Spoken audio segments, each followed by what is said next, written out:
कहवा ही छठी माई के नैहर, कहवा ही सासुर, कहवा ही सासुर हो।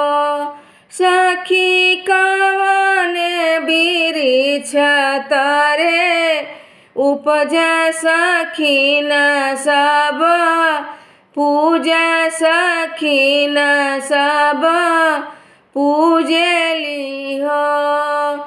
सखी कवन बिरिछ तरे उपज सखीन सब पूजा, सखीन सब पूजली हो।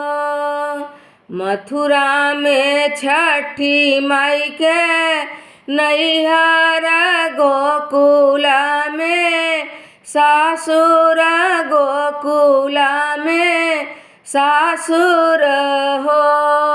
सखी महुआ बिरिछ तरे उपज सखीन सब पूजा, सखीन सब पूजली हो।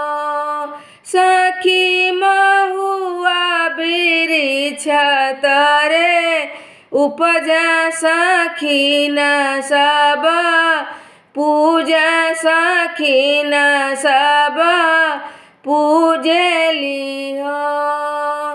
केहू के दीहू मैया दुई चार, केहू के चारि पाँच, केहू के चारि पाँच हो। मैया हमहू बझनिया रहे ठाढ़, हमें नाही चितवा, हमें नाही चितवेलू हो। मैया हमहू बझनिया रहे ठाढ़, उलटी नाही चितवा, उलटी नाही चितवेलू हो। जाहू न बेटिया पन घरे अपने ससुर घरे, अपने ससुर घरे हो।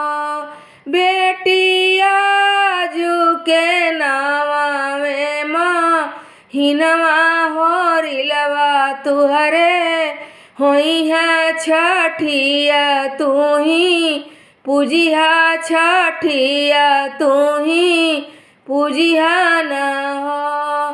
बेटिया जू के नावाए हिनवा होरिला तुहरे होई है छठिया, तू ही पूजिहा छठिया, तू ही पूजिहा न हो। बीतत सावन हिनवा भदउआ के लागत, भदउआ के लागत हो।